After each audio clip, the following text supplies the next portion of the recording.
দর্শক, শুরুতে বিরাট হাড়হিম করা ঘটনা। শুভেন্দুর ঘনিষ্ঠ পিএ এর রহস্যজনক খুনকে ঘিরে তীব্র উত্তেজনা ছড়িয়েছে রাজনৈতিক মহলে। এমনই গুরুত্বপূর্ণ খবর পেতে চ্যানেলটি সাবস্ক্রাইব করতে ভুলবেন না। আর হ্যাঁ, ভিডিওটি স্কিপ না করে পুরো দেখার অনুরোধ রইল। নমস্কার দর্শক, এখন আপনারা দেখছেন প্রাইম বাংলা টিভি। আমি অমিত কুমার দাস। দর্শক, সূত্র মারফত জানা যাচ্ছে, কাজ সেরে কলকাতায় ফেরার পথে মধ্যম গ্রামের দোহরিয়া এলাকায় চন্দ্রনাথের গাড়ি আটকে ৩-৪ জন দুষ্কৃতী অতর্কিত হামলা চালায়। তাকে লক্ষ্য করে এলো পাতারি গুলি চালানো হয়। আনুমানিক 12 থেকে 16 রাউন্ড গুলি করা হয়। বাইক থেকেও গুলি করে দুষ্কৃতীরা। ওই সময় খুব কাছ থেকে গুলি করে খুন করা হয় শুভেন্দুর একনিষ্ঠ সঙ্গী চন্দ্রনাথ রথকে। রাজনীতির প্রতিহিংসার শিকার হলেন জলজান্ত ছেলেটি। দেখতে যেমন সুন্দর ছিলেন, গায়ের রং চকচকে ফর্সা, ভীষণ মিশুক প্রকৃতির ছেলে ছিলেন। সব সময় হাসি খুশি থাকতেন। শুভেন্দুর খুব বিশ্বস্ত ও আস্থাভাজন ছিলেন।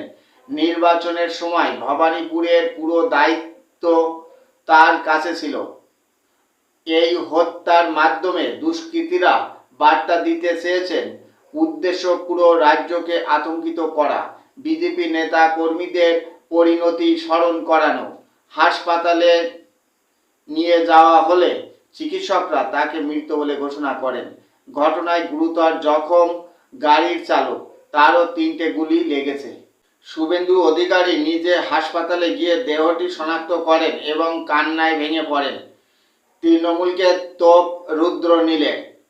ফেসবুক পোস্টে রুদ্রনীল ঘোষ তার ক্ষোভ উগরে দিয়ে বলেছেন, তৃণমূল মানে দুষ্কৃতী, আর দুষ্কৃতী মানে তৃণমূল। তৃণমূল প্রমাণ দিল তারা তৃণমূল।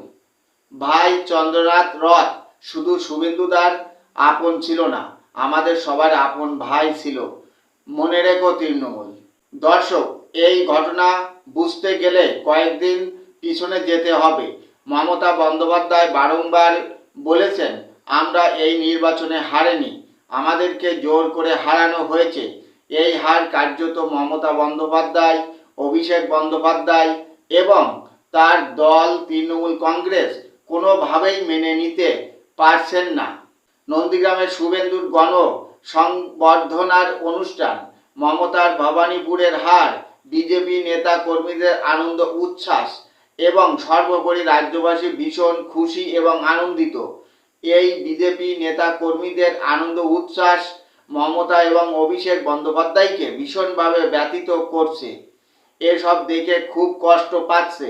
সহজ কথায় বললে, রাজ্যবাসীর এ ধরনের কার্যকলাপ মেনে নিতে পারছেন না, কোনোভাবে মানতে পারছেন না। দেহের মধ্যে শুধু প্রতিশোধের আগুন জ্বলছে।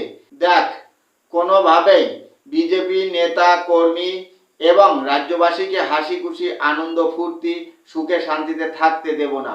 এছাড়া ব্রিগেড ময়দানে শপথ গ্রহণ অনুষ্ঠানে প্রধানমন্ত্রী নরেন্দ্র মোদী থাকবেন। বিরাট আয়োজন, বিরাট জনসমাগম।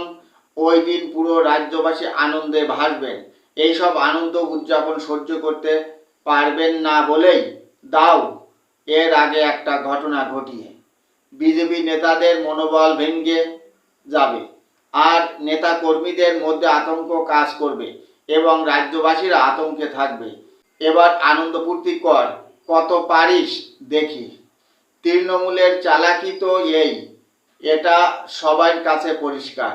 এইভাবে চালাকি কতদিন করবে? শুধু শপথ গ্রহণ অনুষ্ঠানটা হতে দিন, এরপর বিজেপি নেতা কর্মীরা বুঝে নেবে কত ধানে কত চাল। ইতিমধ্যে সিআইডি আধিকারিকদের হাতে সমস্ত তদন্তের ভার দেওয়া হয়েছে। এর মধ্যে পুলিশ সন্দেহভাজন 4 জনকে অ্যারেস্ট করেছেন।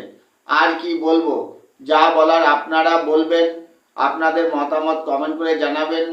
আর ভিডিওটি ভালো লাগলে লাইক, শেয়ার এবং সাবস্ক্রাইব করতে ভুলবেন না। প্রাইম বাংলা টিভি দেখার জন্য ধন্যবাদ। ভালো থাকবেন, সুস্থ থাকবেন, সবার জন্য শুভকামনা রইল।